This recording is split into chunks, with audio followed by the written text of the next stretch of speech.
Di akhir dia berdoa, "Ya Rabb, jadikan aku orang di hari kiamat yang berkumpul di zumratil muhaddisin, di kelompok ahli hadis."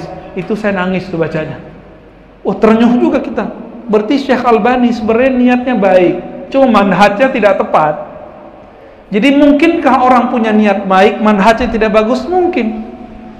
Bukankah aliran-aliran sesat itu sebenarnya tidak mau sesat tapi manhaj dia sesat, benar nggak?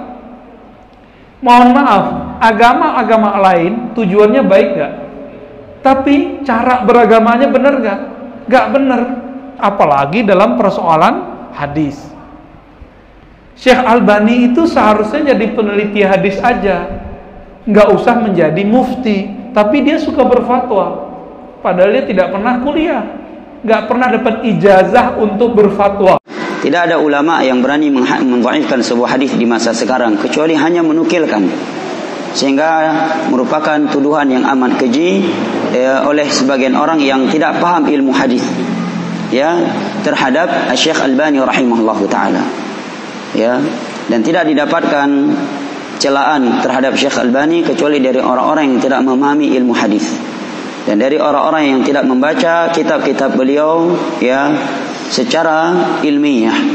Ya, kalau kita membaca kitab beliau Silsilah As-Sahihah dan Silsilah Adh-Dhaifah, ensiklopedia hadis dhaif dan sahih, Sunan tahqiq beliau terhadap Sunan Tirmidzi, Sunan Ibnu Majah, Sunan Abi Daud, ya, Sunan Nasa'i, Mu'jam At-Tabarani dan yang lain-lainnya akan kita dapatkan di sana. Ketika beliau menerangkan hadis ini dhaif, maka beliau sebutkan ya bahwa Imam Ahmad berkata demikian, Yahya bin Ma'in berkata demikian, Imam Syafi'i berkata demikian, Ali ibn al-Madini berkata demikian, Sa'id al-Qattan berkata demikian, ya Imam Malik berkata demikian tentang rawi-rawi tersebut. Tidak ada ucapan beliau.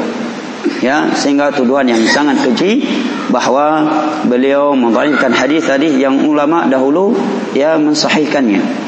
Nah, dan tidak ada yang mampu mendatangkan sebuah bukti bahwa Syekh Albani pernah mendhaifkan sebuah hadis tanpa menukilkan ucapan ulama yang hidup pada abad ya kedua Hijriah, ketiga, keempat dan tahun-tahun yang dekat dari itu.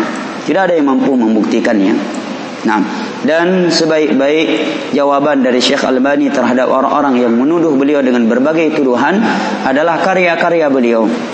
Karya beliau penuh dengan ilmiah. Dapat dibaca yang paling mudah sifat salat Nabi. Hampir tidak ada ucapan beliau satupun dalam sebuah hukum.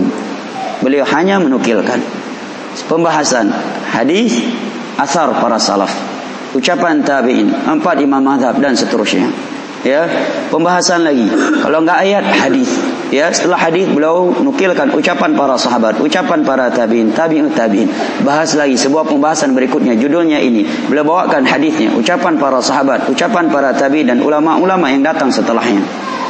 Ya, silakan buktikan kitab beliau. Tidak pernah beliau menyebutkan suatu hukum terhadap sebuah permasalahan tanpa dalil dari Al-Quran, tanpa dalil dari hadis atau asar dari para sahabat Nabi, atau paling rendahnya asar dari para tabi'in. Tidak akan kita dapatkan.